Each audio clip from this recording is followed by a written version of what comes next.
राधा स्वामी charitable अस्पताल भोटा के 1 दिसंबर से बंद किए जाने के फरमान पर बुधवार सुबह से ही सैकड़ों महिलाओं ने इकट्ठा होकर चक्का जाम किया।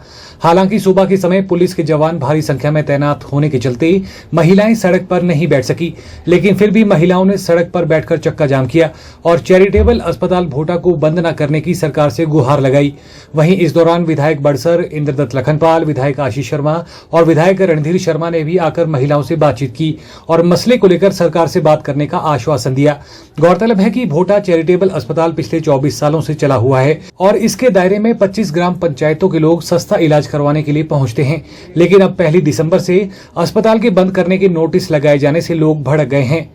चक्का जाम में आए हुए पूर्व कर्मचारी रविंद्र खन्ना ने कहा कि अब नए बाबा किसी कंपनी में सीईओ रह चुके हैं और अब उन्होंने न्यास का कामकाज संभालना है। उन्होंने बताया कि नए बाबा ने कहा है कि सुक्खू सरकार के मौखिक बात पर विश्वास नहीं है और हमें लिखित तौर पर ही लिख कर दिया जाए।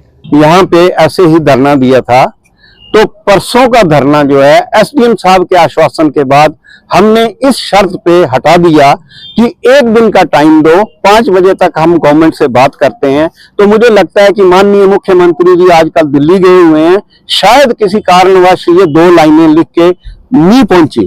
तो जैसे ही वो आते हैं तब तक हमारा धरना जारी रहेगा, 30 तारीख तक धरना जारी रहेगा, सरकार के प्रार्थना करने के लिए कि आप जल्दी से जल्दी ये लिख के इनको भेजो। अगर वो नहीं भेजते हैं तो हम इनको नहीं जाने देंगे। राधा स्वामी हॉस्पिटल वालों को क्यों नहीं जाने देंगे? इनके 2 ही गेट हैं, एक ये आप देख रहे हैं मेरे दाईं तरफ है, एक पीछे एक गेट है। हम दोनों गेटों पे आधे आधे लोग बैठ जाएंगे।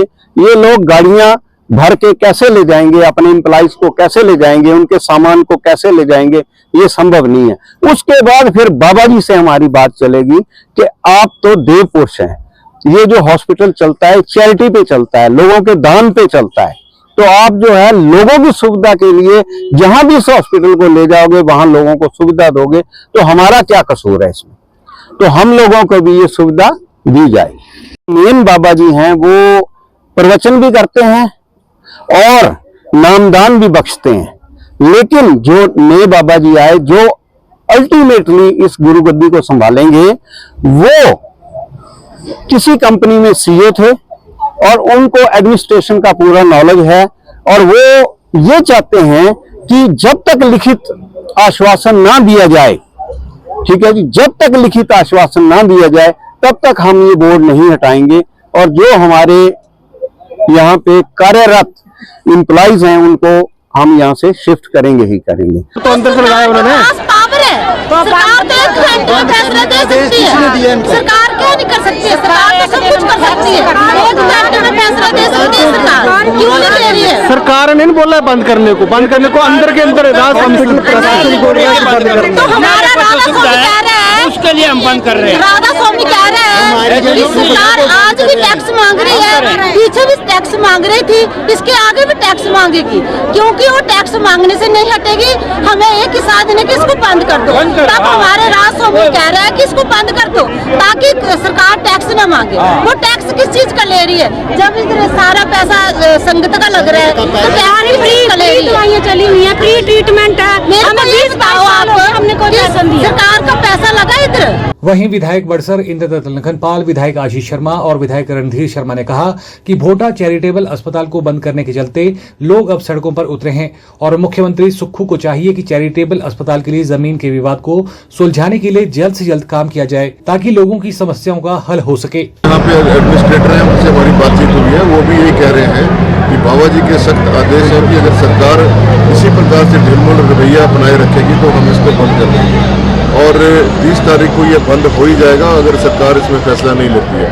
तो सरकार को तुरंत प्रभार से सरकार के पास अख्तियार है, वो ऑर्डिनेंस ला के भी इस समस्या का हल कर सकती है कि बहुत बड़ा इशू तो है नहीं है, केवल मात्र एक संस्था से दूसरी संस्था की तरफ को जो है इसका ट्रांसफ़र होनी है लैंड की, तो उसमें बहुत बड़ा इशू नहीं है। और ये भी सच्चाई वाली बात है, जैसा एडमिनिस्ट्रेशन ने कहा कि हमें जो है जीएसटी बहुत ज़्यादा पड़ता है, जिसकी वजह से हम मुफ्त में इलाज यहाँ नहीं करवा सकते हैं।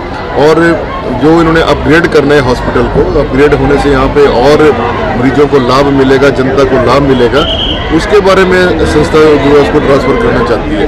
और ये ट्रांसफ़र भी कोई सारी लैंड नहीं होनी है, केवल मात्र उतनी ही लैंड ट्रांसफ़र होनी है जितने में हॉस्पिटल बना हुआ है। और सरकार को इसमें करने में कोई हिच भी नहीं होनी चाहिए, और इसके ऊपर तुरंत प्रभाव से कार्य भी होना चाहिए। अभी 2-3 दिन पहले मेरे ख्याल यहाँ से ऑरेंज के विधायक भी यहाँ आके गए थे, माननीय सुरेश जी, तो उनको भी मुख्यमंत्री से जाकर सीधे तौर पर बात करनी चाहिए या टेलीफोन पे बात करनी चाहिए।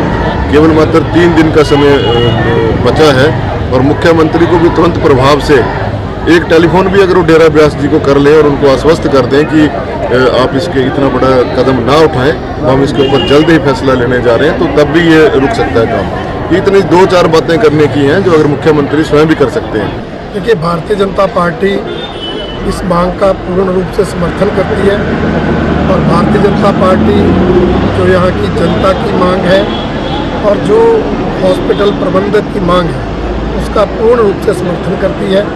सरकार कोई भी ऑर्डिनेंस या कोई भी बिल इस संबंध में विधानसभा के अंदर लाएगी तो भारतीय जनता पार्टी उसका पूर्ण रूप से समर्थन करेगी।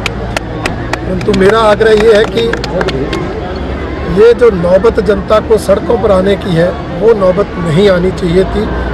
एक आध्यात्मिक संस्था द्वारा सेवा भाव से यहाँ पर इतना बड़ा हॉस्पिटल चलाया जा रहा है और उसके लिए अगर सरकार को कुछ जो है बदलाव करके कुछ ऑर्डिनेंस लाकर यहाँ उनकी बात को मानना है तो इसमें मुख्यमंत्री महोदय को कोई दिक्कत नहीं होनी चाहिए। उनके पास शक्तियाँ हैं, पावर्स हैं, कैबिनेट में ऑर्डिनेंस लाकर कर सकते हैं। और जहाँ हमारी एडमिनिस्ट्रेटर साहब से बात हुई वो तो कहते हैं अगर 4 लाइनें लिखित रूप में भी मुख्यमंत्री दे दे तब भी हम इस हॉस्पिटल को बंद नहीं होने देंगे। इसके लिए कोई दिक्कत नहीं है और हमारी मांग है माननीय मुख्यमंत्री महोदय से कि जनता के हित में, प्रदेश के हित में वो इस मांग को तुरंत माने, तुरंत लिखित रूप में दे और जो इस संबंध में अमेंडमेंट लानी है वो विधानसभा में लाए, हम पूर्ण रूप से समर्थन करेंगे। यहाँ पे ये चैरिटेबल हॉस्पिटल चला हुआ है और सरकार की मानसिकता का स्तर आप ये देखिए कि मुख्यमंत्री को या तो ये नहीं पता कि प्रदेश में चल क्या रहा है